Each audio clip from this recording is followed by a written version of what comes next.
Tata Harrier जो कि बनी है दुनिया के बेस्ट एसयूवी प्लेटफॉर्म पे। जैगुआर, लैंड रोवर और टाटा मोटर्स के इंजीनियर्स ने customer centric high performance budget car बनाई है, वो भी बिना क्वालिटी को कॉम्प्रोमाइज़ करते हुए। फिर भी इंडिया में हैरियर के सेल्स फिगर कम क्यों है? Hi there, I am Pawan. Welcome back to YouTube channel the auto grip. आज के वीडियो में देखते हैं टाटा हैरियर का सेल्स फिगर बाकी राइवल्स के मुकाबले कम क्यों है। So let's get accelerated. शायद ही इंडिया में ऐसी कोई कार है जिसको हैरियर जैसा प्री लॉन्च्ड फैन बेस मिला हो। हैरियर लॉन्च हुई थी जनवरी 2019 को। अपर मिडिल क्लास फैमिलीज को टारगेट करते हुए बनाए गए इस कार ने स्टार्टिंग में तो काफ़ी बढ़िया सेल्स फिगर आउट किए, क्योंकि अप्रॉक्स 20 लाख के कार में आपको लैंड रोवर डिस्कवरी जैसा फील, सिक्योरिटी एंड कंफर्ट मिल रहा था।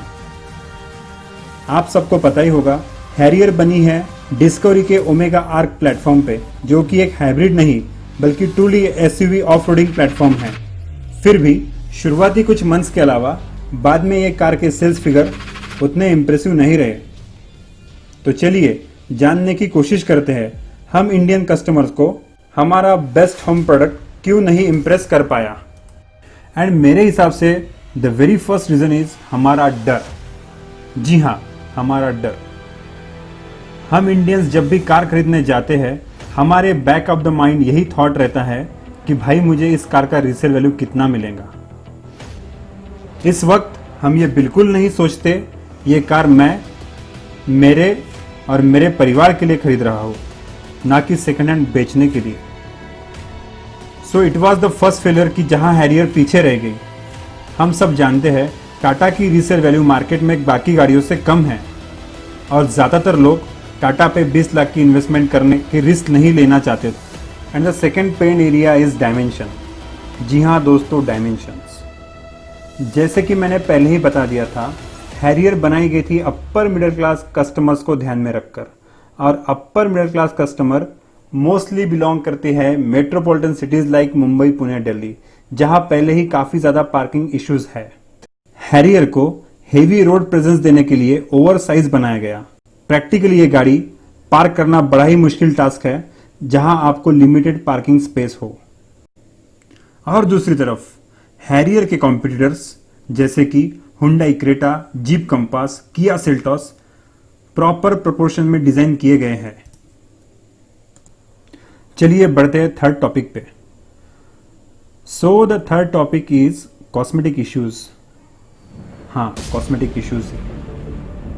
ये बात लॉन्च होते ही पता चल गई थी कि टाटा हैरियर में छोटे मोटे कॉस्मेटिक चेंजेस करने हैं, और ये इनपुट्स कंपनी को पहले ही मिल रहे थे, जैसे कि बिगर ORVM। बट ये चेंजेस प्रैक्टिकलिटी में उतारने के लिए कंपनी ने काफ़ी ज़्यादा समय ले लिया। दूसरी बात, सिंपल अलॉय व्हील्स। अगर कोई भी अपने कार के लिए 20 लाख दे रहा हो तो वो सिंपल अलॉय व्हील्स कभी भी एक्सेप्ट नहीं करेगा।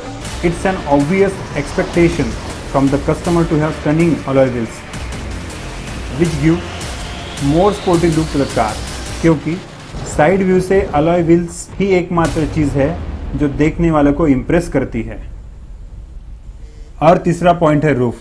वैसे तो इंडियन क्लाइमेटिक कंडीशंस में सनरूफ या मून रूफ की कोई ज़रूरत नहीं रहती, बट आजकल इंडिया में ये ट्रेंड काफ़ी बढ़ गया है कि कार में रूफ चाहिए, as people frequently plan for long drives. अब वो ज़माना चला गया जहाँ कार सिर्फ शादियाँ अटेंड करने या किसी रिश्तेदार के यहाँ जाने के लिए निकलती थी। यहाँ राइवल्स की बात करें तो सभी के पास रूफ ऑप्शंस अवेलेबल है, जैसे कि MG Hector, Hyundai Creta, Kia Seltos. So why someone will not prefer to have additional facility in their car in the same price? तो बढ़ते हैं हमारे लास्ट और मोस्ट इंपॉर्टेंट सेक्शन पे, that is engine and practicality. Practicality में सबसे पहले बात करते हैं बूट स्पेस की। हैरियर में लंबाई और चौड़ाई की तो कोई कमी नहीं है। It's a very spacious car for passengers, but जब सामान रखने की बात आती है तो हमें पता चलता है कि इस सेगमेंट में सबसे कम बूट स्पेस हैरियर में ही मिलती है। मैं आपको बता दूं, हैरियर में मिलती है 425 लीटर की बूट स्पेस, जबकि सेल्टॉस में 433 लीटर और हेक्टर में 587 लीटर। हम इंडियंस तो कम वारंटी का प्रेशर कुकर भी ना खरीदे, तो ये तो भाई 15 से 20 लाख के इन्वेस्टमेंट की बात है, तो यहाँ तो हम वारंटी देखेंगे ही देखेंगे।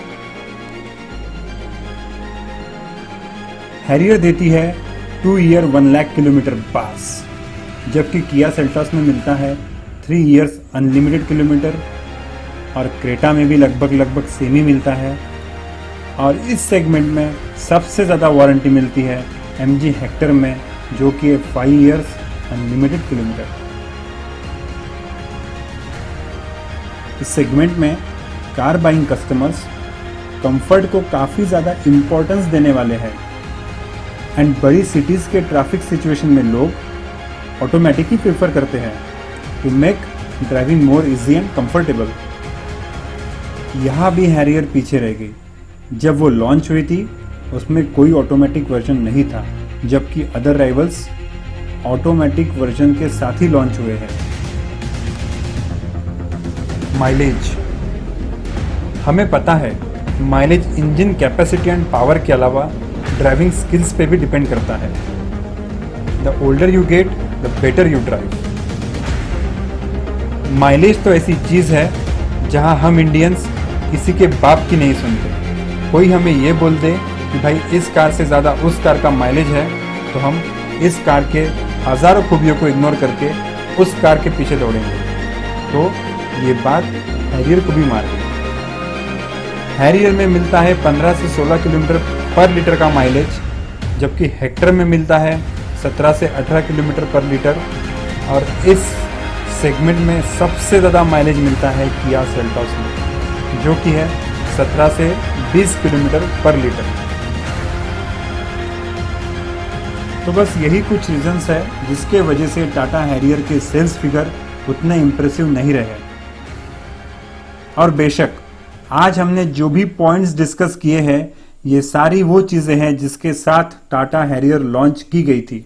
लेकिन in 2020 we have Tata Harrier with all new specifications. So अभी आप पे डिपेंड करता है कि वर्ल्ड क्लास देसी हैरियर को सक्सेसफुल बनाना है या फिर चाइनीज हेक्टर को या कोरियन सेल्टॉस को।